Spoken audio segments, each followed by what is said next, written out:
बिस्मिल्लाहिर्रहमानिर्रहीम। अस्सलाम वालेकुम यूट्यूब फैमिली। मैं ठीक हूँ, उम्मीद करती हूँ आप सब भी ठीक होंगे, खैरियत के साथ होंगे, आबाद होंगे। सबसे पहले तो आपको ज़िलहज का चांद बहुत बहुत मुबारक हो। ज़िलहज का चांद नज़र आते ही हम लोग घर की सफाइयाँ, स्टोर की सफाइयाँ, फ्रिज की सफाइयाँ करने में लग जाते हैं। आज मैं भी आपको पेंट्री यानी कि किचन स्टोरेज की आपको ऑर्गेनाइजेशन दिखाऊंगी कि उसे किस तरह हम दिलकश बना सकते हैं, खूबसूरत बना सकते हैं। ये ना कि स्टोर हो और हमारा जाने को दिल ही ना करे, खूबसूरत भी लगे और अरेंज भी और ऑर्गेनाइज भी हो। आपको हर चीज़ जो है आपको टाइम से मिल जाए, ये ना को आपको बहुत ज़्यादा मेहनत करनी पड़े उसे ढूंढने में।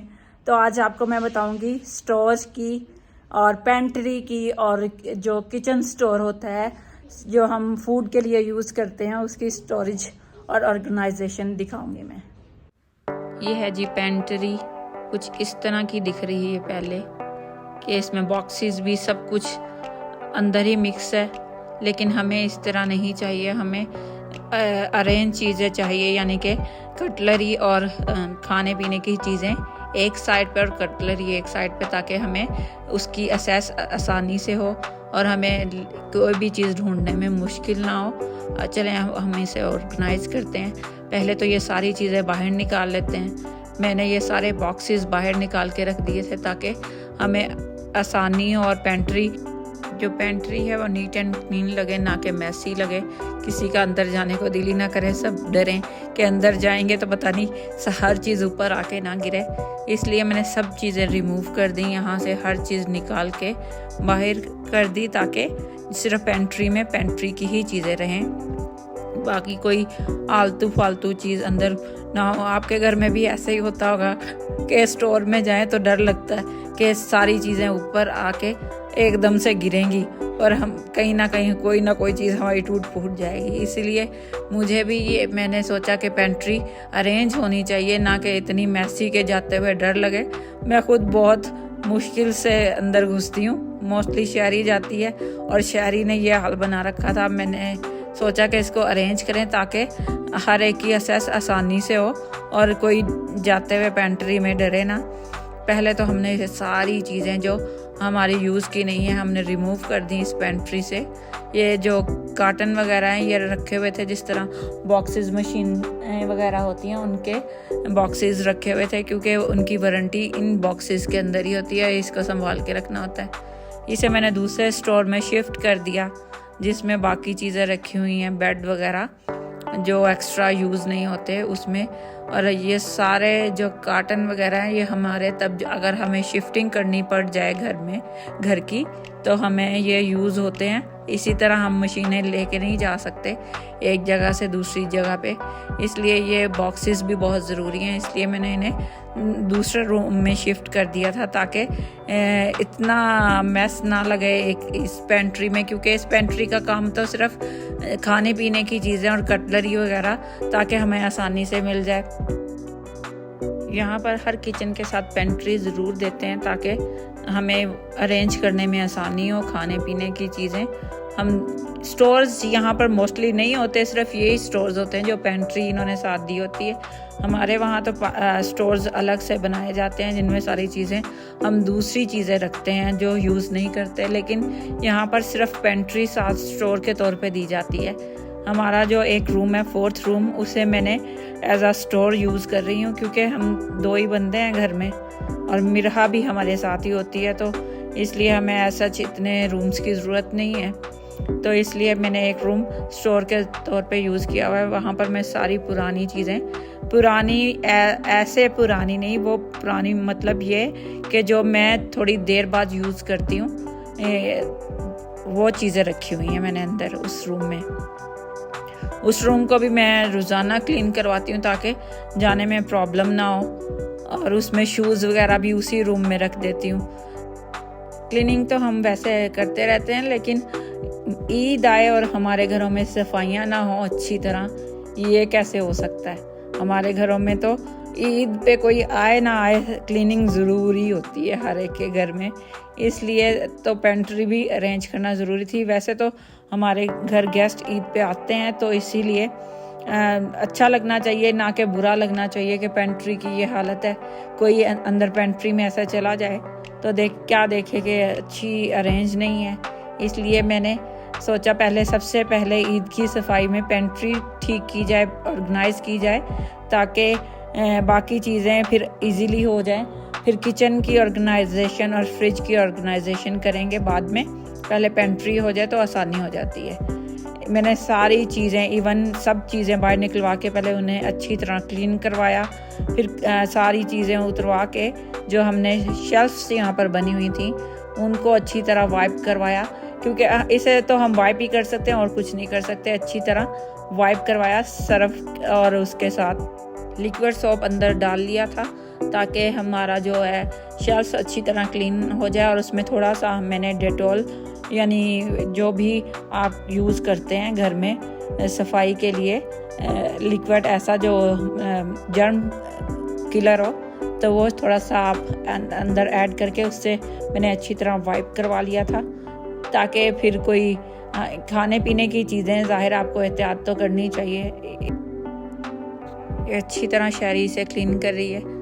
इसके बाद इसे मैं थोड़ा देर ड्राई होने के लिए ऐसे ही छोड़ दूंगी, क्योंकि अगर इसके ऊपर लाइनर मैंने ऐसे ही बिछाया है गीले के ऊपर तो लाइनर ख़राब हो जाएंगे, और लाइनर के बगैर हम चीज़ें रख नहीं सकते ऐसे। तो ये इस शहरी ने अच्छी तरह क्लीन करने के बाद थोड़ी देर हमने इसको ऐसे ही छोड़ दिया था ताकि हवा से ये क्लीन हो जाए। ये दूसरी साइड पे जो मैंने शेल्फ्स पे कारपेट लगवाया हुआ है उसको भी हम क्लीन कर लेते हैं, ताकि वो भी उसमें भी कोई जम ना रहे, कारपेट भी क्लीन और नीट हो जाए।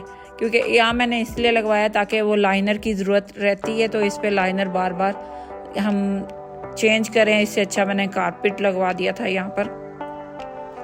तो इसको भी शहरी अच्छी तरह क्लीन कर रही है ताकि इसमें भी कोई जम ना रहे। और इसको भी हम डेटॉल के साथ ही क्लीन करते हैं, ताकि डेटॉल या कुछ भी ऐसा जम क्लीनर। और इस पे सारी मैंने लाइनिंग बिछा ली है, जो हम कबर्ड या उसमें लाइनिंग लगाते हैं, इस तरह मैंने सारे लाइनिंग बिछा ली है इस पे शेल्फ्स पे, ताकि मैं चीज़ें अरेंज कर सकूं और जो नीट और क्लीन भी लगे। ऐसे शेल्फ्स पे रख देंगे कभी भी नीट एंड क्लीन नहीं लगेगा। सबसे पहले मैंने अपनी क्रॉकरी अरेंज करना शुरू की, क्योंकि क्रॉकरी हमें हमेशा चाहिए होती है। गेस्ट आ जाएं तो हम कैबन्स में नहीं घुस सकते, पहले लेके आए सीढ़ी लेके आए, उसको लगाएं, फिर उसमें से निकालें कैबन में से। इससे अच्छा हम पेंट्री में अरेंज करें, जाके आराम से पेंट्री में जाएं और हम अपनी कटलरी जो हमें चाहिए आराम से यूज़ करी और धुली और वापस वहाँ पर रख दी। मैंने सारे जो निकाल के ग्लासेस भी अरेंज कर दिए थे ताकि मुझे मुश्किल ना हो, जब कोई आए तो आराम से वहाँ से जो ग्लासेस चाहिए आराम से उठा लें। अगर जिनके घर ज़्यादा बच्चे हैं वो एहतियात करें, क्योंकि बच्चे तो बच्चे होते हैं, और ये ना हो कि आपके एक गिलास शहीद और दूसरा शहीद और बाद में आप मुझे कंप्लेन करें कि आपने किया था ऐसे, इसलिए हमने किया और हमारे सारे के सारे गिलास बच्चों ने तोड़ के साइड पे कर दिए। प्लीज़ अगर आपके घर में बच्चे हैं तो आप देख लीजिएगा कि आपने किस तरह अरेंज करना है। मेरे घर में मिरा है, वो ज़्यादा इस चीज़ों को नहीं छेड़ती, इसलिए मैं कुछ भी अरेंज कर देती हूँ ऐसे। मुझे इतनी कोई मुश्किल नहीं होती। मिरा को मैं मना करूँ तो मिरा उस चीज़ को दोबारा नहीं छेड़ती।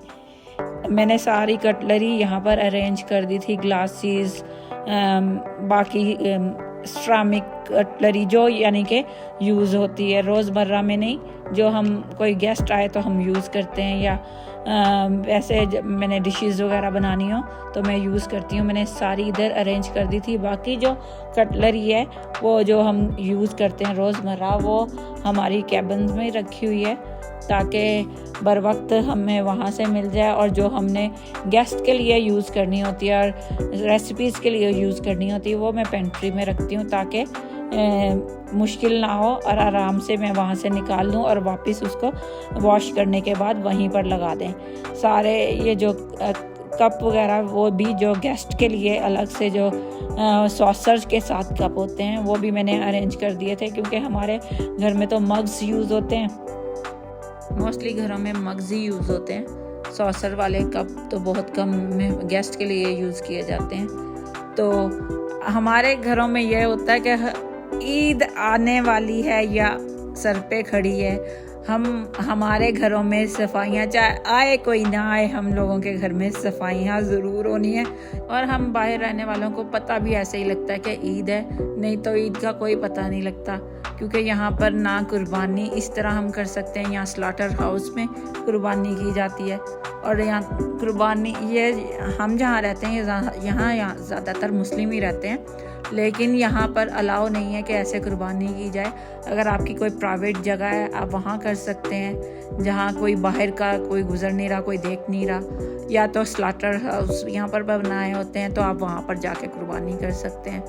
और जो हमारी कुर्बानी है वो तो ईद से एक दिन पहले ही आती है, और वहीं पर कुर्बान होके गोश्त वहीं पर सारा कुछ बांट दिया जाता है। सिर्फ़ और सिर्फ यानी कि आप कहते हैं कि 1-2 दफ़ा बनने वाला गोश्त हमारे घर में आएगा, वो क्योंकि सुन्नत है और वो खाना ज़रूरी है, तो 1-2 दफ़ा जो बने सिर्फ उतना ही गोश्त आता है हमारे घर में कुर्बानी का। बाकी सब गरीबों में, मस्जिद में, मदरसों में बांट दिया जाता है, ताकि दूसरों को फ़ायदा पहुँचे। जो कुर्बानी की असल वजह है, जिसकी वजह से कुर्बानी की जाती है, हम तो सारा साल ही खाते हैं, हम इस मौके पर हमें दूसरों को याद रखना चाहिए, ना कि अपने फ्रीज़र भर लें।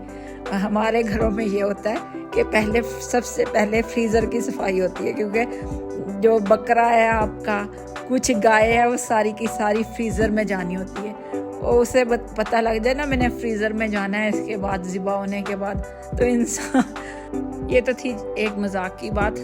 जाहिर है हर कोई कुर्बानी करता है और अपने लिए रखता है, और 2 हिस्से बांटता है, एक हिस्सा अपने लिए रखता है और एक हिस्सा जो रिश्तेदारों के लिए और एक गरीबों मस्कीनों के लिए होता है। ये तो सबको ही पता है, ये तो एक जोक अपार्ट था।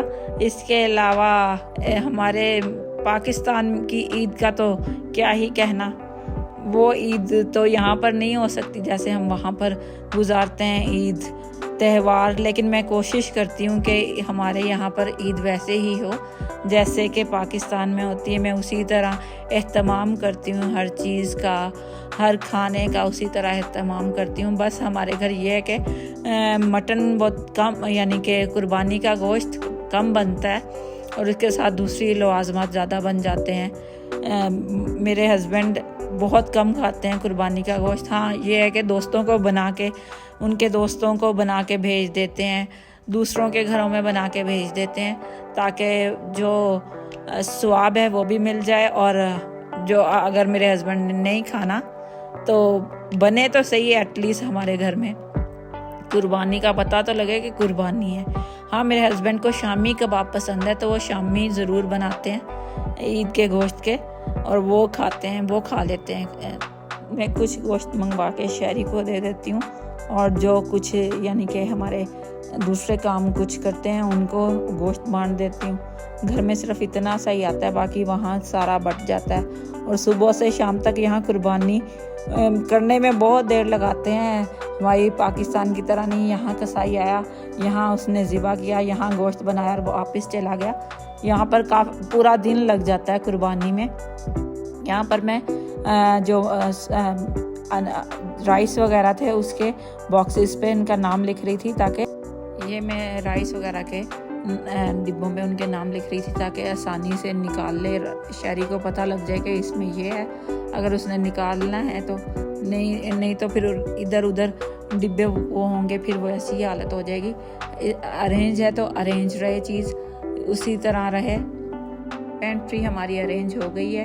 अब मैं थोड़ी सी उसकी डेकोरेशन कर रही थी, तो एक ये छोटा सा साइड टेबल लाके इस पे मैंने एक वेज रख दिया था, फ्लावर्स वेज, और उसके बाद थोड़े थोड़े जहाँ मुझे लगी स्पेस के यहाँ रखना चाहिए मैंने वहाँ थोड़े से फ्लावर्स वेज रख दिए थे, ताकि देखने में अच्छा लगे और इंसान का जाने को भी दिल करे। और अगर इस तरह की पेंट्री हो तो इंसान, ये जी मैंने कैंडल रख के एक कैंडल लगा दी थी वहाँ, ताकि आप कैंडल लगा दें तो उसमें मसालों वगैरह की स्मेल पेंट्री में कभी भी नहीं आएगी। कैंडल जला के देखिएगा, स्मेल नहीं आएगी। ये है पेंट्री की फाइनल लुक। आपको कैसी लगी ज़रूर बताइएगा कि आपको पेंट्री की जो है न्यू लुक कैसी लगी। आई होप आपको अच्छी लगी होगी ये लुक। अगर अच्छी लगी हो तो प्लीज़ मेरे चैनल को सब्सक्राइब करिएगा, शेयर करिएगा, लाइक करिएगा। इसके साथ ही मुझे दीजिएगा इजाज़त। खुश रहिएगा, आबाद रहिएगा और नेक्स्ट व्लॉग में मेरे साथ रहिएगा। टिल देन, अल्लाह हाफिज़।